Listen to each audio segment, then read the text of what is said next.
Representative Jamieson Greer is very busy because, where are you, Jamieson? Everybody wants to make a deal and have a part of it, right? I know you and Howard and Scott are working overtime, making deals with other countries. Remember a few months ago, the press was saying, do you really have anybody of any interest? Well, we just signed with China yesterday, right? Just signed with China. We have everybody. We're not going to make deals with everybody. Some we're just going to send them a letter, say, thank you very much. You're going to pay 25, 35, 45%. That's the easy way to do it. And my people don't want to do it that way. They want to do some of it, but they want to make more deals than I would do. But we're having some great deals. We have one coming up, maybe with India, very big one, where we're going to open up India. In the China deal, we're starting to open up China. Things that... Good morning. Dil TMT, Swargasema Sandalwood Farms, Whirlpool and LIC సమర్పిస్తున్న business breakfast షోకి స్వాగతం. Tariff ప్రకటనలు చూస్తున్నాం Donald Trump నుంచి. So possibility of tariff dead line extension మనందరికీ తెలుసు. July 8తో ముగుస్తుంది 90 రోజుల గడువు. జూలై 9 లోపులో అన్ని దేశాలు యూఎస్ఏతో ట్రేడ్ డీల్స్ కుదుర్చుకోవాలి, లేకపోతే ఆయన టారిఫ్స్ పెంచుతా అని చెప్పారు. కానీ ఇప్పుడు చైనా ట్రేడ్ డీల్ ఇప్పటికే కుదిరిందట, నిన్నే అయిపోయిందని అకస్మాత్తుగా ఆయన ఒక ప్రకటన చేశారు. అలాగే యూరోపియన్ యూనియన్ ఇండియా పెద్ద డీల్స్ కుదరబోతున్నాయి, ఏ క్షణమైనా కుదరవచ్చు అంటున్నారు. సో జూలై 9తో ప్రపంచం ఏమీ స్తంభించిపోవడం లేదు, ఆగిపోవడం లేదు అనేది మనకు డెడ్ లైన్ పెంచే అవకాశాలు ఉన్నాయి. లేదు అనధికారికంగా ఆ డెడ్ లైన్ అలా కొనసాగే అవకాశాలు ఉన్నాయి. కాబట్టి ఒక ఈవెంట్ ప్రమాదకరం అనుకునే ఈవెంట్ బహుశా జరగకపోవచ్చు, చెప్పలేం. ట్రంప్తో ఎప్పుడైనా ఏమైనా జరగచ్చు. ఆయన సడన్గా ఆయన మూడ్కి ఏది తోస్తే అది చేసే మనిషి కాబట్టి. బట్ ఇప్పటికైతే ఇటువంటి సూచనలు సంకేతాలు ఆయన నోటి నుంచే వెలువడ్డాయి. కాబట్టి ఈ ట్రేడ్ వార్ గొడవ ఇక దాదాపుగా అయిపోయిందనే చెప్పాలి. ఎలా అయితే సీజ్ ఫైర్ జరిగిందో ఇజ్రాయెల్కి ఇరాన్కి మధ్య, ట్రేడ్ వార్ కూడా ceasefire or whatever కంప్లీట్గా తొలగిపోయిందని అనుకోవాలి. సో ఇది ప్రపంచ మార్కెట్లు గమనించాయి, గుర్తించాయి. Last night American markets 1% almost, Dow Jones, Nasdaq, S&P 500 led by again tech stocks, chip manufacturers, Nvidia, AMD ఇలాంటివన్నీ లీడ్ చేశాయి. ఇన్ఫ్యాక్ట్ అక్కడ దాదాపుగా ఒక 15-20 పెద్ద కంపెనీలు, మైక్రోసాఫ్ట్, యూబర్ లాంటి కంపెనీలతో సహా, ఎన్విడియాతో సహా న్యూ హైస్ దగ్గర క్లోజ్ అయ్యాయి. ఎన్విడియా మనం నిన్న మార్నింగ్ కూడా మాట్లాడుకున్నాం, $4 trillion మార్కెట్ క్యాప్ దాటిందని. ఇన్ఫ్యాక్ట్ టారిఫ్ లోస్ డే నుంచి $10 trillion మార్కెట్ క్యాప్ యాడ్ అయింది S&P 500కి సంబంధించి. సో ఇటువంటి ఒక బుల్లిష్ మార్కెట్ని మనం చూస్తున్నాం. అక్కడ యూఎస్లో రిసెషన్ వస్తుంది అనుకున్నాం, మార్కెట్లు బేరిష్గా అయిపోతుంది అనుకున్నాం. నాస్డాక్, S&P 500 బేర్ జోన్లోకి వెళ్ళాయని మాట్లాడుకున్నాం కొంతకాలం క్రితం. కానీ మార్కెట్లు ఎంత వేగంగా బౌన్స్ బ్యాక్ అయ్యాయంటే ఒక రిస్క్ ఆన్ మూడ్ కనిపిస్తోంది ఇప్పుడు. సో ఎన్విడియా రైజ్ మనకి ఏం ప్రూవ్ చేసింది, ఆర్టిఫిషియల్ ఇంటెలిజెన్స్ అనేది ఇక్కడ కొనసాగబోతోంది, ఆర్టిఫిషియల్ ఇంటెలిజెన్స్ రెవల్యూషన్. అలాగే డేటా సెంటర్ రెవల్యూషన్ కొనసాగబోతోంది. డీప్ సీక్ డిస్రప్షన్స్ లాంటివి నిలబడవు అని నిరూపణ అయింది మరొకసారి. సో ఎన్విడియా స్టాక్లో వచ్చినటువంటి ఆ బుల్ రన్ కనుక మనం గమనిస్తే. సో ఇక మన మార్కెట్స్ విషయానికి వద్దాం. మన మార్కెట్స్లో నిన్న ఆకస్మిక భారీ కొనుగోళ్లు జరిగాయి ఫారిన్ పోర్ట్ఫోలియో ఇన్వెస్టర్స్ నుంచి. 12,000 ఆల్మోస్ట్ $1.5 billion, 12,594 crores. డిఐఎస్ నివ్వెరపోయారు, అలా చూస్తూ కూర్చున్నారు. జస్ట్ 195 crores సెల్లింగ్ చేశారు అంతే. సో షార్ట్ కవరింగ్ అనండి, ఫ్రెష్ బయింగ్ అనండి, HDFC లైఫ్లో జరిగిన ఒక భారీ డెలివరీ బేస్డ్ కొనుగోళ్ళు అనండి, ఇవన్నీ మనం చూసాం నిన్న. దీంతో మెటల్స్ నిన్న top sectoral gainer metals. So metals, banks, NBFCs నిన్న నిఫ్టీ టాప్ గెయినర్స్ ఏంటి, Shriram finance, Jio finance. So మనం ఎప్పటి నుంచో అనుకుంటున్నాం NBFC స్టాక్స్లో ఒక మంచి అప్మూవ్ రాబోతోంది అని. సో ఇలా almost majority of the sectors participation అనేది నిన్న మనం చూసాం. కొంచెం మిడ్ క్యాప్స్, స్మాల్ క్యాప్స్ కొద్దిగా అండర్ పెర్ఫామ్ చేశాయి, చేయలేదని కాదు. బ్రాడర్ మార్కెట్స్లో కొంత అండర్ పెర్ఫార్మెన్స్, కానీ నిన్నంతా కూడా లార్జ్ క్యాప్స్ డేగా చెప్పుకోవచ్చు. HDFC బ్యాంక్ మొదటిసారిగా సరే రికార్డ్ హై దగ్గర క్లోజ్ అయింది, 2,000 రూపాయలు క్రాస్ చేసింది. చాలా కాలం తర్వాత. సో ఎలిఫెంట్స్ డ్యాన్స్ చేయటం మొదలైంది. హెచ్డిఎఫ్సి బ్యాంక్, ఎస్బీఐ కూడా బహుశా దీనికి యాడ్ అయింది అంటే నిన్న కొంచెం స్వల్పంగా నష్టంతో ముగిసింది. త్వరలో 25,000 crores ఐపీఓ రాబోతోంది, ఈక్విటీ డైల్యూషన్ జరగబోతోంది, ఇవన్నీ కొంత కన్సర్న్స్ కనిపించాయి. But still banking industry lead చేయబోతోంది ఈసారి మార్కెట్ ర్యాలీని. ఎందుకంటే ఐటీ ఇప్పటికీ కూడా ఇంకా 15% away from it's all time high ఉంది. కాబట్టి ఐటీ కొంత టైం తీసుకునే అవకాశం ఉంది. బట్ ఐటీ కూడా జాయిన్ అయితే ఇంకా అంతకంటే కావాల్సిందేం లేదు. సో మేబీ క్వార్టర్లీ ఎర్నింగ్స్ తర్వాత అటువంటి అవకాశం ఏదైనా ఉందా చూడాలి. సో ప్రస్తుతానికైతే అందరి దృష్టి కూడా జూలై సిరీస్ ఇవాళ నుంచి ప్రారంభమవుతోంది. సో జూలై సిరీస్ మన ఇండియన్ మార్కెట్స్ జగన్నాథ రథయాత్ర జూలైలో కొనసాగే అవకాశం కనిపిస్తుంది. ఇవాళ నుంచి పూరి జగన్నాథ రథయాత్ర ప్రారంభమవుతుంది. 12 రోజుల పాటు కొనసాగుతుంది. ఇది అందరికీ తెలిసిందే. సో ఈక్విటీ మార్కెట్స్లో కూడా ఈ జగన్నాథ రథయాత్ర కొనసాగే అవకాశాలు కనిపిస్తున్నాయి. ఎందుకంటే జూలై హిస్టారికల్లీ ఒక మంచి నెల. లాస్ట్ 10 yearsలో చూస్తే కేవలం 2 సంవత్సరాలే, 2019 అనుకుంటాను, అంతకుముందు ఏదో ఒక సంవత్సరం లాభాలతో క్లోజ్ అయ్యాయి. సో ఈ సిరీస్ కూడా తప్పనిసరిగా మొన్నెప్పుడో నేను ఒకసారి జూలైలో సెప్టెంబర్లో మార్కెట్స్ ఆల్ టైమ్ హైని టచ్ చేస్తాయనంటే కుటుంబరావు లేదు, జూలైలోనే టచ్ చేసే అవకాశం ఉందన్నారు.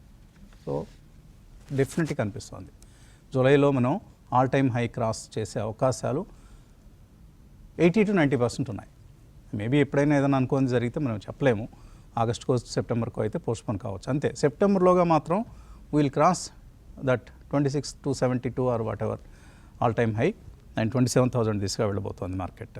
So last 4 sessions, 4 monthly series కూడా చాలా చక్కగా జరిగాయి. మార్చిలో నిఫ్టీ 1047 పాయింట్స్ పెరిగింది, April 655 points, May 587 points, June 700 పాయింట్ల ర్యాలీ నిఫ్టీలో చూసాం. ముఖ్యంగా జూన్ సెకండ్ హాఫ్ మంచి మొమెంటం మళ్ళీ మార్కెట్లో ప్రవేశించింది. సో ఇలా 4 సిరీస్లు ఒకే వరుసగా లాభాలతో ముగియటం అనేది ఇది మనం మే 2017 తర్వాత 5వ సిరీస్, అప్పుడు మే 2017లో 5 సిరీస్లు లాభాలతో ముగిసింది. లాస్ట్ ఇయర్ మనం ఎదురు చూసాం, జూన్, జూలై, ఆగస్ట్, సెప్టెంబర్ 2024 లాభాలతో ముగిసాయి. 5వ నెల చతికిలబడింది మార్కెట్, ఆల్ టైమ్ హైని టచ్ చేసి అక్టోబర్లో మార్కెట్లు నష్టపోయాయి. కానీ ఈసారి 5వ సిరీస్ మే 2017 తర్వాత జరగబోతోందా చూడాలి.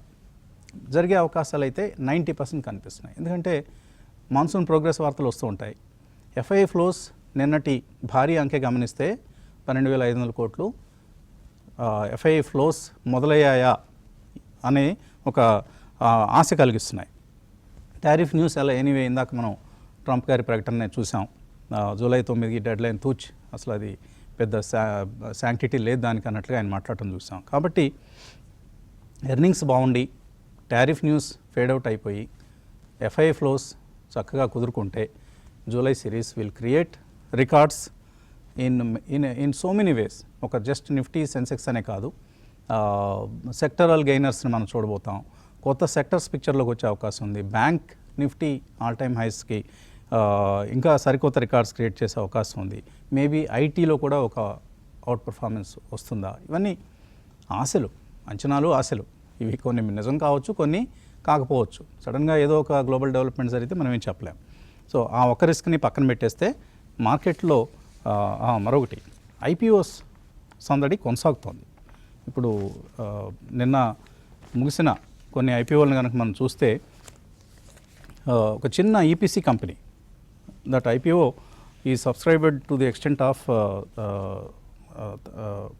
36 times ఎంతో 86 times.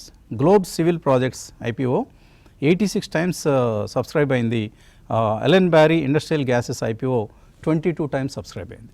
సో ఐపీఓలో ఇక మళ్ళీ ఉత్సాహం, సందడి, ఉత్తేజం మొదలయ్యాయి. కేర్ఫుల్గా ఉండాల్సిన సమయం. కల్పతరు ఐపీఓకి మాత్రం పూర్ రెస్పాన్స్ వచ్చింది. జస్ట్ 2.1 times ఎంతో అయింది. ఇందులో రిటైల్ పోర్షన్ చాలా తక్కువగా అయింది, 1.3 times. అండ్ ఎంప్లాయీస్ కోటా 70% మాత్రమే సబ్స్క్రైబ్ అయింది. అంటే కల్పతరు ఎంప్లాయీస్కే ఐపీఓ మీద అంత ఆశ లేదన్నమాట. సో అదే పరిస్థితి ఓవరాల్గా రెస్పాన్స్లో కూడా రిఫ్లెక్ట్ అయింది. సో ఈ Ellenbarrie and Globe Civil ఏ రకంగా లిస్ట్ అవుతాయి ఇది చూడాలి. ఎందుకంటే సరే మంచి రెస్పాన్స్ వచ్చింది, 86 times response for globe civil, మరి ఆ మేరకు లిస్టింగ్లో కూడా సందడి ఉంటుందా, ఇలాంటివన్నీ మనం వాచ్ చేస్తూ జాగ్రత్తగా నిర్ణయాలు తీసుకోవాలి. F&Oలకు త్వరలో 4 ఇవాళ నుంచి అనుకుంటాను 4 స్టాక్స్ కొత్తగా వస్తున్నాయి. Amber Enterprises, KFin Technologies, PG Electroplast and 360 వ్యామ్. వీటితో కలిపి ఈ 4 కంపెనీలతో కలిపి 224 కంపెనీలు ఇప్పుడు F&Oలలో మనకు ట్రేడ్ అవుతున్నాయి. సో F&O పరిధి విస్తరిస్తోంది, కొత్త లిస్టింగ్స్ జరుగుతున్నాయి, మన ఓవరాల్ మార్కెట్ క్యాప్స్ పెరిగే అవకాశం పుష్కలంగా కనిపిస్తోంది. ఇప్పుడు హెచ్డిబి ఫైనాన్షియల్ ఇవన్నీ రేపు లిస్ట్ అయిన తర్వాత ఇవాళ కూడా Pine Labs 2600 crores IPO draft ప్రాస్పెక్టస్కి వాళ్ళు ఫైల్ చేయడం జరిగింది. ఎన్ఎస్సీ ఐపీఓ రాబోతుంది, ఇంకా పెద్ద పెద్ద ఐపీఓలు, భారీ ఐపీఓలు రాబోతున్నాయి. వీటన్నిటి కారణంగా మన ఇండియన్ క్యాపిటల్ మార్కెట్ పరిపుష్టం అవుతుంది. ఒక చక్కటి ఆ డెప్త్ అనేది బాగా పెరుగుతుంది. మంచి ఐపీఓస్, క్వాలిటీ ఐపీఓస్ వస్తే both institutional investors, retail investors నుంచి కూడా మార్కెట్ల పట్ల ఆసక్తి అధికం అవుతుంది. సో మంచి రోజులు మార్కెట్కి ముందున్నాయి. మనం చేయాల్సిన ఒకటే, జాగ్రత్తగా మన పోర్ట్ఫోలియోస్ని చెత్త చెదారం అంతా పీకేసి రీస్ట్రక్చర్ చేసేసాడు పూర్తిగా. ఈ రిజల్ట్ సీజన్ ఎలా ఉంది కాబట్టి బ్యాడ్ రిజల్ట్స్ వచ్చినవి, చాలా కాలంగా వేధిస్తున్న స్టాక్స్ ఏమన్నా ఉంటే తీసేసి పెర్ఫార్మింగ్ స్టాక్స్తో పోర్ట్ఫోలియోస్ని నింపుకుంటే మంచి లాభాలు వస్తాయి. ఐ థింక్ కుటుంబరావు గారు కనపడలేదు స్క్రీన్లో, లేరా? ఓకే, క్రాంతి గారు ఉన్నారు, క్రాంతి గారితో మాట్లాడదాం. క్రాంతి గారు, ఏంటి మార్కెట్లో మంచి ఉత్సాహం చూసాం, జూలై సిరీస్ ప్రారంభమవుతుంది. ఇప్పుడే నేను చెప్పిన కారణాలు అన్నిటితో పాటు ఇంకేమైనా అదనంగా మీరు కొత్త ఫ్యాక్టర్స్ ఏమైనా జోడీ చేస్తారా? వసంత్ గారు, మీరు ఆల్మోస్ట్ అలా అన్ని ఫ్యాక్టర్స్ కవర్ చేశారు వసంత్ గారు. మనం స్లోగా జూలై సిరీస్లో స్లోగా 26,000 టచ్ అయినా ఆశ్చర్యపోవాల్సిన అవసరం ఏం లేదు వసంత్ గారు. కానీ ఏంటంటే మెయిన్ మార్కెట్కి వస్తున్న ప్రాబ్లం ఏంటంటే ఎక్స్టర్నల్ ఫ్యాక్టర్స్. ఆ ఎక్స్టర్నల్ ఫ్యాక్టర్స్ ఏ రకంగా వెళ్తాయో మార్కెట్కి మనం లాస్ట్ 2 months కనుక చూసినట్లయితే మార్కెట్ని ఇన్ఫ్లుయెన్స్ చేసిన ఫ్యాక్టర్స్ అన్నీ ఎక్స్టర్నల్ ఫ్యాక్టర్సే. డొమెస్టిక్ ఫ్యాక్టర్స్ అన్నీ పాజిటివ్గానే వచ్చినాయి. ఇన్ కేస్ మనం ఆపరేషన్ సింధూర్ టైంలో కూడా మార్కెట్ వాలటాలిటీ అది ఇంటర్నల్ ఫ్యాక్టర్ అయినప్పటికీ తర్వాత మార్కెట్ చాలా మెచ్యూర్డ్గా మళ్ళీ రికవర్ అవటం మనం చూస్తున్నాం. సో హౌ ఎక్స్టర్నల్ ఫ్యాక్టర్స్ ఏ రకంగా టర్న్ అవుతాయి, ఎందుకంటే ఈ టారిఫ్ వార్ అనేది మీరు చక్కగా విశ్లేషించారు. కానీ ఏంటంటే అదంతా ట్విస్ట్ అండ్ టర్న్స్ కింద తిరుగుతూ ఉంటుంది. అంటే ఈరోజు చెప్పింది రేపు మారిపోతుంది. ఒక మార్కెట్కి చాలా అన్సర్టనిటీ అనేది క్రియేట్ చేస్తుంది యుఎస్ ఎకానమీ మీద. సో అది ఒక ఓవర్ హ్యాంగ్ కింద ప్రస్తుతం ఉంది వసంత్ గారు. కానీ ఏంటంటే మన డొమెస్టిక్ మ్యాక్రోస్ అయితే బాగా ఇంప్రూవ్ అయినాయి. నెక్స్ట్ మార్కెట్ ఇంపార్టెంట్ అంశం కింద చూసేది మనం ఇంకా జస్ట్ ఫ్యూ డేస్లోనే ఎర్నింగ్స్ మళ్ళీ రాబోతున్నాయి. మళ్ళీ ఎర్నింగ్ సీజన్, ఈసారి ఎర్నింగ్ సీజన్లో కనుక ఒక స్ట్రాంగ్ రికవరీ కనుక మనం చూసినట్లయితే Q1లో మార్కెట్స్ న్యూ హైస్ టచ్ అయినా ఆశ్చర్యపోవాల్సిన అవసరం లేదు. Markets are just waiting. Domestic factors especially మనం అనుకున్నటువంటి ఈ రేట్ కట్స్, మాన్సూను, ప్రతి ఒక్క ఫ్యాక్టరు ఎట్లా కంపెనీస్ యొక్క ఎర్నింగ్స్లోకి ఫ్యాక్టర్డ్ అవుతున్నాయో అది చాలా ఇంపార్టెంట్. అందువల్ల Q1, Q2 రిజల్ట్స్ అనేది చాలా ఇంపార్టెంట్ మార్కెట్కి. బహుశా Q1 రిజల్ట్స్ కూడా బాగానే ఉండడానికి అవకాశం ఉంది. వస్తున్నటువంటి ఫీలర్స్ మార్కెట్లో ఇప్పుడు మార్కెట్ బ్రెత్ కానీ మార్కెట్లో ఈ రికవరీ పాత్ మనం ఏదైతే చూస్తున్నామో అది చూస్తే కనుక Q1 రిజల్ట్స్ బాగానే ఉండడానికి అవకాశం ఉంది. సో డెఫినెట్గా అయితే ఒకటి వసంత్ గారు, జస్ట్ ఫ్యూ డేస్ బ్యాక్ ఒక 7-8 trading sessions back crude worrying factor కింద ఉంది, ఎవరు ఎక్స్పెక్ట్ చేయలేదు. కానీ all of a sudden crude cool of అవడం మనం చూస్తున్నాం, which is favourable to India. So joker in the pack again మనకి క్రూడ్ ఆయిల్ చూడాలి ఇండియన్ మార్కెట్స్కి, అదే మనకి ఫేవరబుల్గా వస్తుంది. సో అందువల్లనే ఎఫ్ఐఐస్ మళ్ళీ వాళ్ళ యొక్క కార్డ్స్ని మూవ్ చేయడం స్టార్ట్ చేసినట్టుగా కనపడుతుంది ఇప్పుడు ప్రస్తుతం. సో అందువల్ల డెఫినెట్గా బై అండ్ డిప్స్ కింద మార్కెట్ కిందనే చూడాలి. ఐపీఓ మార్కెట్ కన్నా చూస్తే వసంత్ గారు, మనం నెక్స్ట్ ఫ్యూ డేస్లో ఈ ఐపీఓస్ వచ్చే కంపెనీస్ని గుర్తుపెట్టుకోవడానికే పెద్ద టాస్క్ లాగా కనపడుతుంది. ఎందుకంటే ఆల్మోస్ట్ ఆల్ 69 ఐపీఓస్ రాబోతున్నాయి వసంత్ గారు. సో అంత హైట్ అండ్ యాక్టివిటీ అనేది ఉండిపోతుంది. సో ఏ రకంగా ఈ ఐపీఓస్ మనీ అనేది ఫ్రెష్ ఫ్లోస్ ఐపీఓస్ కొంచెం సెకండరీ మార్కెట్ నుంచి డైవర్ట్ చేస్తాయా, లేకపోతే ఇన్వెస్టర్స్ కొంచెం ఆచితూచి మంచి ఐపీఓస్ని చూస్తారో చూడాలి. ఎందుకంటే దీంట్లో కొన్ని ఎస్ఎంఈ ఐపీఓస్ కూడా వస్తున్నాయి. సో ఓవరాల్గా అయితే మార్కెట్ ఫుల్ బాయింట్ మార్కెట్ కింద ప్రస్తుతం మనం చూస్తున్నాం Indian market medium to short టర్మ్లో. ఈ లెవెల్ కనుక ప్రస్తుతం సస్టైన్ అయితే కనుక 26,000 లెవెల్ మనం చూసినా ఆశ్చర్యపోవాల్సిన అవసరమే లేదు. ఏదైనా మార్కెట్కి ఈ పార్టీని డిస్టర్బ్ చేసే ఫ్యాక్టర్ ఏదైనా ఉందంటే అది ఎక్స్టర్నల్ ఫ్యాక్టర్ కింద చూడాలి, rather than the domestic factor. So definitely any dip, by on dips market కిందనే ప్రస్తుతం మార్కెట్స్ని చూడాలి. ఓకే, ఒక స్ట్రక్చరల్ షిఫ్ట్ అనేది మనకు మార్కెట్స్లో కనిపిస్తోంది. ఎందుకంటే నిన్నే అనుకున్నాను నేను మార్నింగ్, మనం in spite of our very good macros, అంటే ఒక మంచి ఫండమెంటల్స్ చాలా బాగున్న సమయంలో, మన ఆర్థిక వ్యవస్థ మంచి పరుగు తీస్తున్న సమయంలో మన మార్కెట్లు అంతగా పార్టిసిపేట్ చేయలేదు. ఇప్పుడు అది మొదలైందని అనుకోవచ్చు. ఇది కొనసాగితే మాత్రం రికార్డ్ హైస్ ఏంటి, ఇంకా చక్కటి రిటర్న్స్ని మనం, సరే ఇండెక్స్ పరంగా ఎటువంటి హైస్ అనే రావచ్చు, కానీ రిటర్న్స్ పరంగా కూడా మన పోర్ట్ఫోలియోస్ అన్నీ కూడా మంచి, ఇప్పుడు మనం యూఎస్ఏలో చూసాం ఎంత పెద్ద ర్యాలీ వచ్చిందో. చాలా స్టాక్స్ ఆల్ టైమ్ హైస్ దగ్గర ఉన్నాయి. మైక్రోసాఫ్ట్, అలాగే ఎన్విడియా, యాపిల్, ఇలాంటివన్నీ కూడా. ఇన్ఫ్యాక్ట్ మైక్రోసాఫ్ట్ మార్కెట్ క్యాప్ ఇప్పుడు $3.5 ట్రిలియన్ దాటింది. ఎన్విడియా మనం అనుకున్న సుమారుగా $4 ట్రిలియన్, యాపిల్ $2.9 ట్రిలియన్. ఇటువంటి కంపెనీలు మనకి ఇండియాలో లేవు. ఆ దిశగా మన కంపెనీలు, ఎందుకంటే గ్లోబల్గా విస్తరించి గ్లోబల్గా ఆపరేషన్స్ క్యారీ చేస్తేనే అటువంటి వాల్యుయేషన్స్ వస్తాయి. ఇప్పుడు రిలయన్స్ మార్కెట్ క్యాప్ ఎంత మనది? $225 బిలియన్ అంతే. HDFC Bank $189 billion. అంటే మన రిలయన్స్కి 10 టైమ్స్ ఉంది అమెరికా అగ్రశ్రేణి company Apple, are 11 times.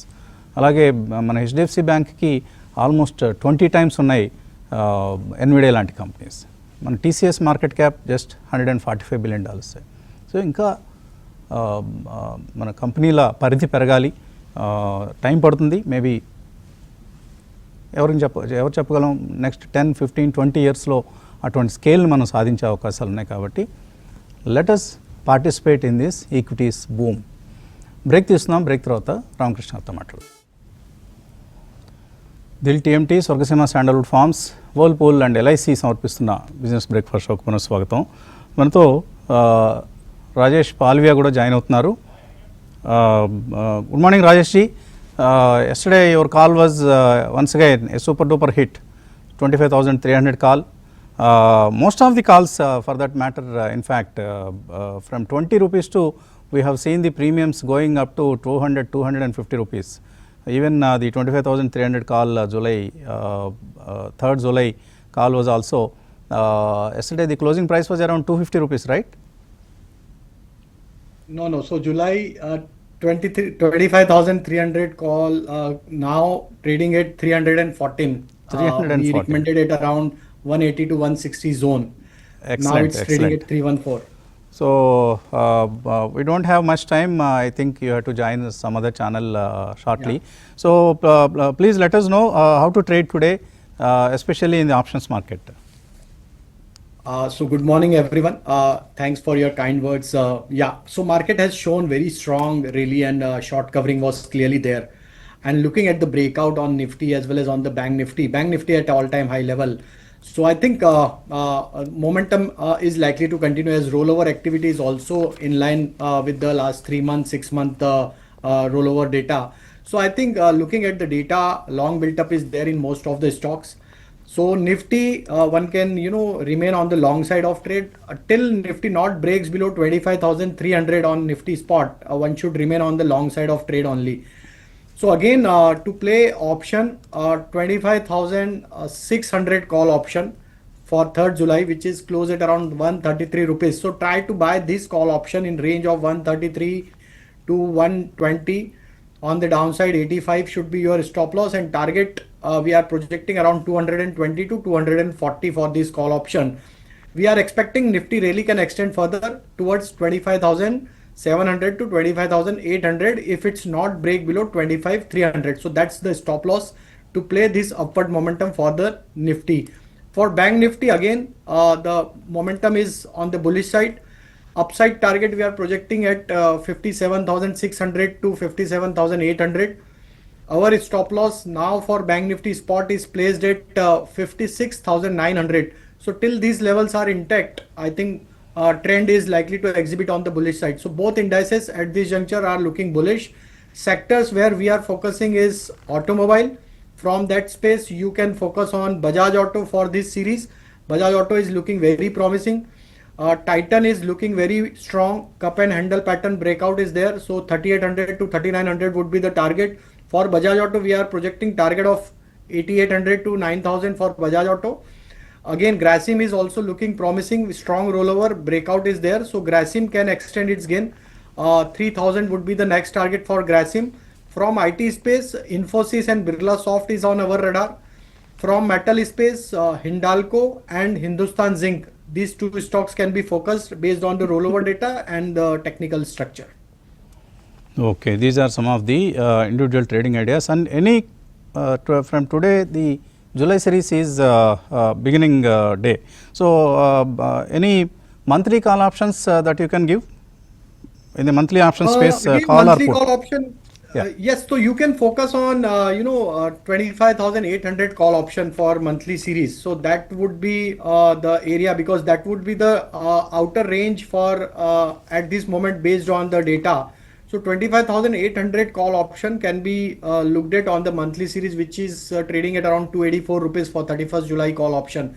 So here one can focus on, but those who are purely option traders should focus on the weekly options, because momentum is very fast in the market. So the premium movement will be higher or faster in weekly options. But for monthly option, to 25,800 call option is where we are focusing. Okay, thank you so much, Rajesh ji, for joining us and giving those trading ideas. My So 25,300 break కానంత వరకు ఏమి ఇబ్బంది లేదు నిఫ్టీకి సంబంధించి. Maybe 25,600 call option తీసుకోమంటున్నారు weekly ఆప్షన్స్లో 3rd జూలైకి సంబంధించి. ఇప్పుడు 120 to 130 మధ్యలో తీసుకోవచ్చు.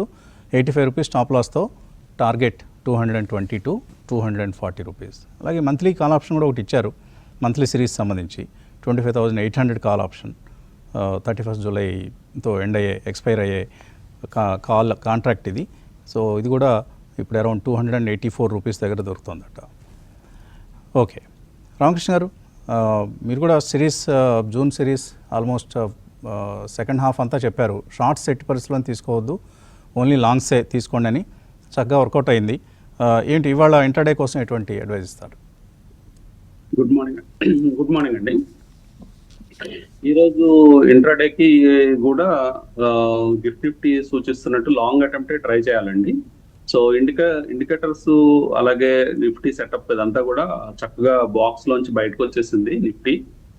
నిన్నైతే క్లియర్ గా పెద్ద ర్యాలీ జరపడం మనం చూసాము. ఆల్మోస్ట్ మనకి నిఫ్టీలోనే 300 పాయింట్స్ ర్యాలీ, అట్లాగే సెన్సెక్స్ లో 1000 పాయింట్స్, బ్యాంక్ నిఫ్టీ కూడా 500 and 600 పాయింట్స్ ర్యాలీ వీటిలో చూసాము, క్లియర్ ర్యాలీస్. సో మెయిన్ గా హెవీ వెయిట్స్ అన్ని కూడా చాలా స్ట్రాంగ్ పర్ఫార్మెన్స్లు చూపించాయి. రిలయన్స్ కానీ హెచ్డిఎఫ్సి కానీ అన్ని కూడా 2% అబోవ్ పెరగడం చూసాము. సో మొత్తం మీద టెక్నికల్ సెటప్ బాగుందండి. అంటే bank Nifty all time high పైన ట్రేడ్ అవుతుంది. నిఫ్టీ ఏమో just 3% away all time high దగ్గరలో ఉంది. ఇంటర్నేషనల్ గా మనము డౌ జోన్స్, S&P అన్ని కూడా ఆల్ టైమ్ హై దగ్గరే ఉన్నాయి మార్కెట్స్ అన్ని. సో మన మార్కెట్స్ కూడా త్వరలోనే క్యాచ్అప్ అయ్యి మనం కూడా ఆల్ టైమ్ హై దగ్గరే ట్రేడ్ అయ్యే అవకాశాలు చాలా క్లియర్ గా ఉన్నాయండి. ప్రస్తుతానికి అయితే 9 months హైలో ఉన్నాము. సో 12 months హై రీచ్ అవడానికి కేవలం 3 క్యాండిల్స్, అంటే అప్పట్లో ఒక 3 days ఫాలే మనకి 9 months హై దగ్గరికి ఇప్పుడు ఉన్నట్టు కనిపిస్తుంది. సో మొత్తం మీద చూసినప్పుడు టెక్నికల్ గా నిన్న లాంగ్ బుల్లిష్ క్యాండిల్ పట్టడం, అట్లాగే బోలింజర్ బ్యాండ్స్ ఎక్స్పాండ్ అవడం, RSI కానీ MACD పాజిటివ్ క్రాస్ ఓవర్స్ రావడం, అలాగే MACD హిస్టోగ్రామ్ కూడా బుల్లిష్ గా టర్న్ అవడం, ఇవన్నీ కూడా మనకి పాజిటివ్ అంశాలుగా చెప్పుకోవచ్చు. సో ఇమీడియట్ గా మీడియం టర్మ్ కి రెసిస్టెన్స్ 26,000 రెసిస్టెన్స్ గా చెప్పుకోవాలండి. అట్లాగే సపోర్ట్స్ వచ్చేటప్పటికి 25,200 అనేది మీడియం టర్మ్ కి ఇమీడియట్ సపోర్ట్ వస్తుంది. ఎందుకంటే ఆ బాక్స్ హయ్యర్ లెవెల్ 25,200 ఆ ప్రాంతాల్లో ఉండటంతో 25,200 స్ట్రాంగ్ సపోర్ట్ మీడియం టర్మ్ లో ఉంది. సో ఇంట్రాడే పర్పస్ లో మనం లెవెల్స్ ఇవ్వడం జరిగింది. సో ఈ రోజు ఇంట్రాడే లెవెల్ సపోర్ట్ వచ్చేటప్పటికి 25,465. మోస్ట్లీ మార్కెట్స్ ఆ జోన్ కి ఈ రోజు వెళ్ళకపోవచ్చేమో అనిపిస్తుంది. సో ఇన్ కేస్ రెసిస్టెన్స్ 1 దగ్గరికి మార్కెట్స్ వచ్చినప్పుడు అంటే రెసిస్టెన్స్ 1 పైన ఓపెన్ అయ్యి మళ్ళీ రెసిస్టెన్స్ 1 దగ్గరకు వచ్చినప్పుడు మళ్ళీ మనం అంటే 25,633 ఆర్ 620 633 ప్రాంతాల్లో మనం లాంగ్ అటెంప్ట్ ట్రై చేయొచ్చండి. అట్లాగే బ్యాంక్ నిఫ్టీ విషయానికి వస్తే higher lows formation last 5 sessions చూసాము. అట్లాగే ఆల్ టైమ్ హైకి వెళ్ళిపోయింది. సో న్యాచురల్ గా అన్ని ఇండికేటర్స్ పాజిటివ్ గానే చూపిస్తాయి.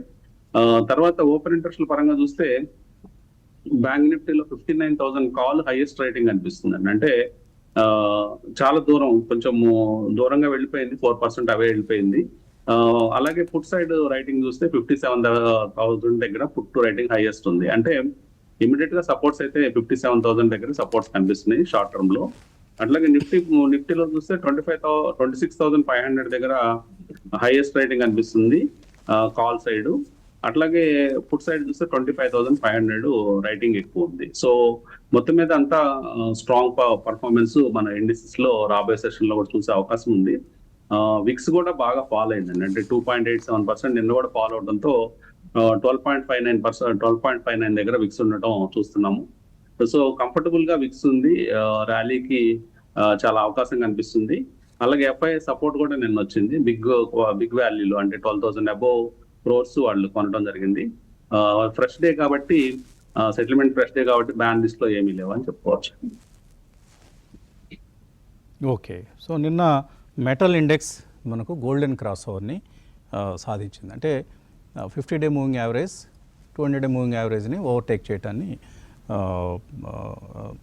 గోల్డెన్ క్రాస్ ఓవర్ అని అంటాం. ఇంతకుముందు నిఫ్టీ గురించి మాట్లాడుకున్నాం మనం. 5th జూన్ ఆ సమయంలో నిఫ్టీ గోల్డెన్ క్రాస్ ఓవర్ సాధించిందని అనుకున్నాం. అక్కడ నుంచి మంచి అప్ మూవ్ చూసాం, 1,000 పాయింట్స్ అప్ మూవ్ చూసాం. ఇప్పుడు మెటల్ ఇండెక్స్లో కూడా ఈ పరిస్థితి కనిపిస్తుంది. సో రాబోయే రోజుల్లో మెటల్ స్టాక్స్ చక్కగా పెర్ఫామ్ చేసే అవకాశం ఉంది. మరొక సెక్టర్, ఓవరాల్గా సెక్టర్ అండ్ అందులోనూ ఇండివిజువల్ స్టాక్స్ మనం దృష్టిలో పెట్టుకోవాల్సినవి ఎనర్జీ సెక్టర్. సో ఇందులో ఇప్పుడు టాటా పవర్ న్యూస్ చూస్తున్నాం. డిస్ట్రిబ్యూషన్ స్పేస్లో అగ్రెసివ్గా వెళ్ళాలని మహారాష్ట్ర ఎలక్ట్రిసిటీ రెగ్యులేటరీ అథారిటీతో లైసెన్స్ కోసం అప్లై చేసింది. సో ఇప్పటిదాకా పవర్ జనరేషన్ వీటిలో ఉన్న కంపెనీ ఇప్పుడు డిస్ట్రిబ్యూషన్ రంగంలో అగ్రెసివ్గా వెళ్ళాలనుకుంటుంది. రాబోయే రోజుల్లో ట్రాన్స్మిషన్ అండ్ డిస్ట్రిబ్యూషన్లోనే హ్యూజ్ ఆపర్చునిటీ ఉందండి. ఇవాల్టి వార్తల్లో మనం కనుక గమనిస్తే పవర్ మెక్ ఇది కూడా, ఈ కంపెనీ కూడా డిస్ట్రిబ్యూషన్ రంగంలో సుమారుగా 160 కోట్ల రూపాయల కాంట్రాక్ట్ వచ్చింది బీహార్లో. అలాగే హిటాచీ ఎనర్జీకి ట్రాన్స్ఫార్మర్ సప్లై కోసం 765 కిలోవాట్స్ ట్రాన్స్ఫార్మర్ సప్లై కోసం ఆర్డర్ వచ్చింది. ప్రీమియర్ ఎనర్జీస్ ఈ company 1.2 gigawatts solar cell manufacturing line ఏర్పాటు చేసింది హైదరాబాద్ సమీపంలో. ఈ company target 8.4 gigawatts of solar cell manufacturing, 11.1 gigawatts of solar module manufacturing. So huge expansion, ఒక మనం ఎన్నడూ కని విని ఎరుగునటువంటి చూడనటువంటి రెవల్యూషన్ జరుగుతుంది ఎనర్జీ సెక్టర్లో. Keep at least some of the not the generators అండి. ఇప్పుడు పవర్ అనగానే మన వాళ్ళకి టాటా పవర్ జనరేషన్ కోసం ఎన్టీపీసీ ఇవే గుర్తొస్తాయి. ఇవి కాకుండా ఈపీసీలో ట్రాన్స్మిషన్ అండ్ డిస్ట్రిబ్యూషన్లో అక్కడ చాలా యాక్షన్ జరుగుతోంది. ముఖ్యంగా ఈ హెచ్విడిసి అంటాం, హై వోల్టేజ్ డైరెక్ట్ కరెంట్ వైపు ఇప్పుడు అడుగులు వేస్తున్నారు. ఎందుకంటే ఈ సోలార్ పవర్ అంతా కూడా, జనరేట్ అయ్యే సోలార్ పవర్ అంతా కూడా గ్రిడ్ కనెక్ట్ కావాలి. ఆ కనెక్టివిటీలో ఇప్పుడు ఉన్నటువంటి సిస్టమ్ పనిచేయదు, హెచ్విడిసి సిస్టమ్ కావాలి. అక్కడ ఒక అన్లిమిటెడ్ ఆపర్చునిటీ కనిపిస్తుంది. ఇలాంటివన్నీ మనం స్టడీ చేస్తూ కొన్ని ఇన్వెస్ట్మెంట్ ఆపర్చునిటీస్ని వెతుక్కోవాలి. బ్రేక్ తీస్తున్నాం, బ్రేక్ తర్వాత కాల్స్ మీద. ఒక బ్రేకింగ్ న్యూస్ వస్తుంది. జేఎస్డబ్ల్యూ పెయింట్స్ యాక్సో నోబెల్ను ఎక్వైర్ చేయబోతోంది. 9,400 కోట్ల రూపాయలకి 2,762 రూపాయల ధర దగ్గర జేఎస్డబ్ల్యూ పెయింట్స్ యాక్సో నోబెల్ షేర్లు కొనేస్తోంది. సో ఇది 16% డిస్కౌంట్. నిన్న closing price 3,215 acno Nobel closing price. Acno Nobel promoters వాళ్ళ ఎంటైర్ 74% స్టేక్ని 2,762 రూపీస్ దగ్గర జేఎస్డబ్ల్యూ పెయింట్స్కి అమ్మేస్తున్నారు. సో ఒక పెయింట్స్ రంగంలో ఒక మేజర్ ఎక్విజిషన్ ఇది. 9,400 crores డీల్ ఇది. మనకు తెలుసు పెయింట్ సెక్టర్లో వెరీ ఫ్యూ కంపెనీస్ ఉండేవి. ఇప్పుడు జేఎస్డబ్ల్యూ, అల్ట్రాటెక్ వీళ్ళందరూ ఇందులోకి వచ్చేసి పెయింట్స్ రంగం చాలా హడావిడి కనిపిస్తోంది. ఒక కన్సాలిడేషన్ జరుగుతోంది. JSW Paints is acquiring Akzo Nobel. Promoter stake మొత్తాన్ని కొనుగోలు చేస్తున్నారు. సో చూద్దాం, ఈరోజు డెఫినెట్లీ యాక్సో నోబెల్ ప్రైస్ పడిపోబోతోంది. ఏ ప్రైస్ దగ్గర సెటిల్ అవుతుందో చూద్దాం. 2762 is the transacted share price for Akzo Nobel. Okay, callers wait చేస్తున్నారు, కాలర్ తీసుకున్నాం. గుడ్ మార్నింగ్ వసంత్ గారు. మార్నింగ్ అండి. నా పేరు కృష్ణ చైతన్య, నేను గచ్చిబౌలి నుంచి కాల్ చేస్తున్నాను. కృష్ణ చైతన్య. నాకు 2 స్టాక్స్ గురించి తెలుసుకోవాలనుకుంటున్నాను. ఒకసారి క్రాంతి గారికి చెప్పు. ఫస్ట్ స్టాక్ ఎనర్జీ సెక్టర్, మీరు ఆల్రెడీ మార్నింగ్ బ్రీఫ్ చేసే ఎనర్జీ సెక్టర్ నుంచి సిమన్స్ ఎనర్జీ ఇండియా. అది recently listed largest TMD player and valuation కూడా రీజనబుల్ గా ఉన్నాయి. 2 lakhs ఇన్వెస్ట్ చేద్దాం అనుకుంటున్నాం దాంట్లో. And second one Anup Engineering. ఈ రెండు ఒకసారి ఇవి రెండు ఒకసారి క్రాంతి గారిని కనుక. ఓకే, సిమెన్స్ ఎనర్జీ క్రాంతి గారు, నేను డైలీ ఎస్ఐపి చేస్తున్నాను. సో లిస్టింగ్ రోజు నుంచి డైలీ ఒక 3 షేర్లు 4 షేర్లు అలా కొనుక్కుంటూ వస్తున్నాను. అలాగే అనూప్ ఇంజనీరింగ్ ఇంతకుముందు మీరు చెప్పిన స్టాక్ ఏంటి, ఈ రెండిట్లో ఇక్కడ ఇన్వెస్ట్ చేయొచ్చా? చేసుకోవచ్చు వస్తుంది గారు. మంచి అట్రాక్టివ్ ఎంట్రీ రేంజ్లోనే ఉంది. కొంచెం వీక్గా ఉన్నప్పటికీ ఈ ప్రైస్ రేంజ్లో ఆయనకి లాంగ్ టర్మ్ హొరైజన్ ఉంటే డెఫినెట్గా యాడ్ చేసుకోవచ్చు. కంపెనీ ప్రాస్పెక్ట్స్ బాగానే ఉన్నాయి. ఈ స్టాక్ మళ్ళీ తిరిగి 3500 ఆ రేంజ్కి మళ్ళీ టచ్ అవ్వడానికి అవకాశం ఉంది వస్తుంది గారు. టార్గెట్స్ ఆర్ ఇంటాక్ట్ అనమాట. రీసెంట్గా వచ్చిన కరెక్షన్లో కొంచెం ఇంజనీరింగ్ స్టాక్స్ అన్ని కన్సాలిడేటెడ్ ఫేజ్లో ఉన్నాయి. సో అనూప్ ఇంజనీరింగ్ కూడా ఈ స్టేజ్లోనే ఉంది. Next siemens energy, the newly listed company వచ్చేసేసి ఆయన చేస్తున్నది డైలీ ఎస్ఐపి అంటున్నారు. డిప్స్ లో యాడ్ నేను చేస్తున్నాను డైలీ ఎస్ఐపి, ఆయన కాదు. ఆయన ఇప్పుడు 2 లక్షల రూపాయలు ఫ్రెష్గా ఇన్వెస్ట్ చేద్దాం అనుకుంటున్నారు. ఈ ప్రైస్ పాయింట్లో వసంత్ గారు స్టాక్లో ఏంటంటే కొంచెం స్ప్రెడ్స్ ఎక్కువ ఉంటున్నాయి అనమాట. అంటే బయర్ ఒక ప్రైస్లో ఉంటున్నాడు, సెల్లర్ ఒక ప్రైస్లో ఉంటున్నాడు. కానీ ఏంటంటే జాగ్రత్తగా ఆర్డర్ కనుక ప్లేస్ చేస్తే కనుక లోయర్ ప్రైస్ రేంజ్లోనే క్రాంతి గారు ఒక 50 రూపాయలు కింద పెట్టేస్తే ఓపెనింగ్ ప్రైస్కి దొరికేస్తున్నాయి. During the price during the trading during the day price వాలటైలిటీలో వచ్చేస్తున్నాయి. సో యాడ్ చేసుకోవచ్చు వసంత్ గారు. పవర్ సెక్టర్ అంతా వసంత్ గారు నెక్స్ట్ 5 to 6 years, ఎందుకంటే లాస్ట్ 15 yearsలో మనకి పవర్లో కెపాసిటీస్ తక్కువగా యాడ్ అయినాయి. నెక్స్ట్ ఇప్పుడు జరుగుతున్నటువంటి ఎకనమిక్ బూమ్లో పవర్ కెపాసిటీస్ బాగా యాడ్ చేయాలి. అందువల్ల డిఫెన్స్ తర్వాత నెక్స్ట్ సెక్టరు పవర్లో కూడా న్యూక్లియర్ పవర్ మంచి ఇంకా ట్రాక్షన్ రావాల్సిన అవసరం ఉంది వసంత్ గారు. పవర్లో ఉన్న సెక్టర్స్ మీరు ఇందాక చెప్పారు, ట్రాన్స్మిషన్, డిస్ట్రిబ్యూషన్లో, నెక్స్ట్ పవర్ జనరేషన్లో ఈ ఎక్విప్మెంట్ మేకర్స్ అన్ని బాగా మంచి ట్రాక్షన్ అనేది గెయిన్ చేయబోతున్నారు వసంత్ గారు. అందువల్ల పవర్ సెక్టర్ అనేది ఎటువంటి డిప్ వచ్చినా అక్యుములేట్ చేసుకోవచ్చు. పెరుగున్నాయి, కొంచెం కన్సాలిడేట్ అవుతున్నాయి ప్రస్తుతం. ఓకే, మార్కెట్స్ ఓపెన్ అయ్యాయి. పాజిటివ్ ఓపెనింగ్ చూస్తున్నాం మనం. ఇందాక ఓపెనింగ్లో మాట్లాడుకున్నట్లే ఒక మంచి ఓపెనింగ్ ఇది. 57 పాయింట్ల లాభం కనిపిస్తుంది. యాక్సో నోబెల్ అంతగా పడలేదు, జస్ట్ ఒక 2% మాత్రమే పడింది. బహుశా ఇందులో ఓపెన్ ఆఫర్ ఏమైనా ట్రిగర్ అవుతుంది కదా. ఓపెన్ ఆఫర్ తప్పకుండా ట్రిగర్ అవుతుంది. ప్రమోటర్స్ దగ్గర నుంచి 2700కే కొన్నారు, 2742కే, కానీ 2762కి. కానీ ఓపెన్ ఆఫర్ వచ్చినప్పుడు ఏ ప్రైస్ నిర్ణయిస్తారనేది, అందుకనే మార్కెట్ ప్రైస్ జస్ట్ 1% క్షీణించి ఆగింది. సో ఇందాక నేను ఒక చిన్న పొరపాటు మాట్లాడాను. ఇలా అన్నాను, లేదు ఆగింది price, market knows much better than us అండి. వాళ్ళు ఇవన్నీ క్యాలిక్యులేషన్స్ అన్నీ చేస్తారు. మనలాగా స్పర్ ఆఫ్ ది మూమెంట్ ఏదో ఒకటి మాట్లాడేసారు. So it is that's what is happening now in Akzo Nobel. చూద్దాం ఎక్కడ రాబోయే రోజుల్లో ఏ ప్రైస్ దగ్గర పబ్లిక్కి ఓపెన్ ఆఫర్ వస్తుంది. అలాగే జియో ఫైనాన్షియల్ ఇవాళ కూడా మంచి ఓపెనింగ్ చూస్తుంది, 1% up. IndusInd bank, Tata Motors ఇవన్నీ కూడా పాజిటివ్గా మనకు ఓపెన్ అయినటువంటి ఇండెక్స్ స్టాక్స్. సెన్సెక్స్ ఈ సమయంలో సుమారుగా 130 పాయింట్లు లాభపడింది. అలాగే ఐసిఐసిఐ బ్యాంక్ నష్టాలతో ఓపెన్ అయింది. హెచ్డిఎఫ్సి బ్యాంక్లో కూడా కొంత సెల్లింగ్ ఉంది. 50 పాయింట్ల నష్టంతో బ్యాంక్ నిఫ్టీ కనిపిస్తుంది. So Bank Nifty all time high దగ్గర కొంత ఇక్కడ కన్సాలిడేట్ అయ్యే ప్రయత్నం చేస్తుంది. And stock of the day or talk of the day అనొచ్చు, జేఎస్డబ్ల్యూ డీల్ జరిగిన యాక్సో నోబెల్ స్టాక్ 16% డిస్కౌంట్తో జేఎస్డబ్ల్యూ ఎక్వైర్ చేసిన స్టేక్ని మార్కెట్లో మాత్రం ఇప్పుడు ఫ్లాట్గా కనిపిస్తుంది నిన్నటి క్లోజింగ్ ప్రైస్తో కంపేర్ చేసి చూస్తే. సో రామకృష్ణ గారు ఎలా ట్రేడింగ్ మొదలు పెట్టాలి ఇవాళ? సో మార్కెట్స్ కొంచెం అంటే గిఫ్ట్ నిఫ్టీ లాగా కాకుండా కొంచెం ఫ్లాట్గా ఓపెన్ అవ్వడం చూస్తున్నామండి. కానీ మధ్యాహ్నం కల్లా మళ్ళీ గిఫ్ట్ నిఫ్టీ లాగా రిఫ్లెక్ట్ అవ్వచ్చు మార్కెట్స్లో, అయ్యే ఛాన్సెస్ ఎక్కువ ఉన్నాయి. ప్రస్తుతం 25,590 దగ్గర నిఫ్టీ స్పాట్ ట్రేడ్ అవుతుందండి. R1 రెసిస్టెన్స్ క్రాస్ అయిన టైంలో అంటే 25,633 దగ్గర ఒక 5-10 మినిట్స్ హోల్డ్ అయితే అక్కడ లాంగ్ అటెంప్ట్ ట్రై చేయొచ్చండి. నిఫ్టీలో ఒక స్ట్రిక్ట్ గా స్టాప్ లాసెస్ ఒక 50 పాయింట్ స్టాప్ లాస్, అట్లాగే నెక్స్ట్ R2 అనేది టార్గెట్ గా పెట్టుకోవచ్చు. R2 25,716. Okay, Dixon technologies 3% up. నిన్న మొన్న కొంత వీక్నెస్ అనేది కౌంటర్లో మనం చూసాం. వీళ్ళకి మోటరోలా కాంట్రాక్ట్ వెళ్ళిపోతుందని ఇలా రకరకాల నెగిటివ్ న్యూస్ వచ్చినా కూడా ఇవాళ మళ్ళీ బౌన్స్ బ్యాక్ కావడం చూస్తున్నాం. అలాగే Raymond lifestyle is up 5.2%. Ratan India infra ఈ స్టాక్ 4.3% పెరిగింది. టారెంట్ ఫార్మా పెరిగింది 3.7%. Petronet LNG, Apar industries, Triveni turbines, NMDC, Godfrey Phillips, Siemens, KFin technologies కూడా F&Oలోకి వచ్చేస్తుంది. పీజీ ఎలక్ట్రోప్లాస్ట్ ఈ స్టాక్ కూడా F&Oలోకి వస్తుంది. And metal index is up 1.1%. ఇందాక అనుకున్నాం మనం గోల్డెన్ క్రాస్ ఓవర్ జరిగింది మెటల్ ఇండెక్స్లోని. Vedanta is up almost 2%. Nalco, Hindalco ఇవన్నీ కూడా మెటల్ ఇండెక్స్ని పైకి తీసుకెళ్తున్న components. Bharatiya Hexacom, Century Textiles, GSPL, JSPL, Gujarat Mineral Development ఇలాంటి కౌంటర్స్ అన్ని గెయినర్స్ లిస్ట్లో ఉన్నాయి.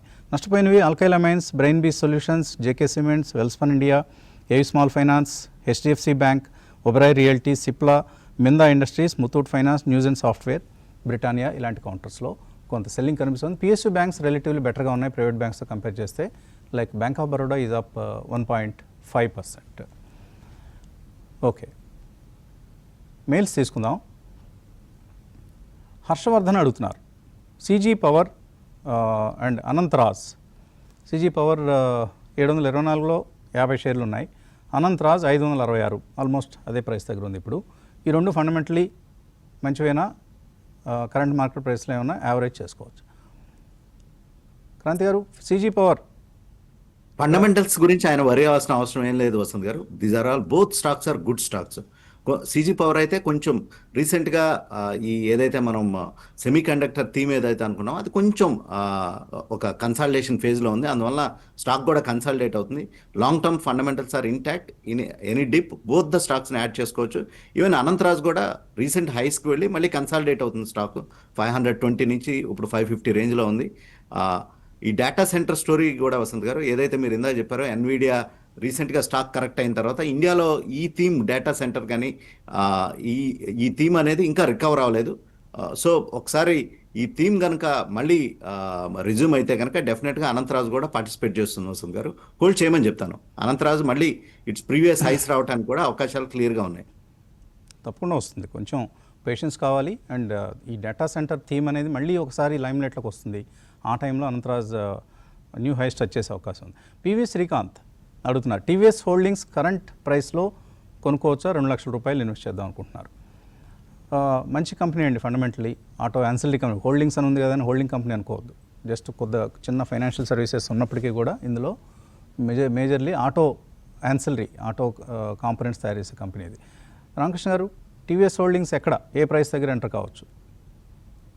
ప్రస్తుతం టెక్నికల్ మూవింగ్ యావరేజెస్ అన్ని కూడా ఇంప్రూవ్ అవుతున్నాయండి.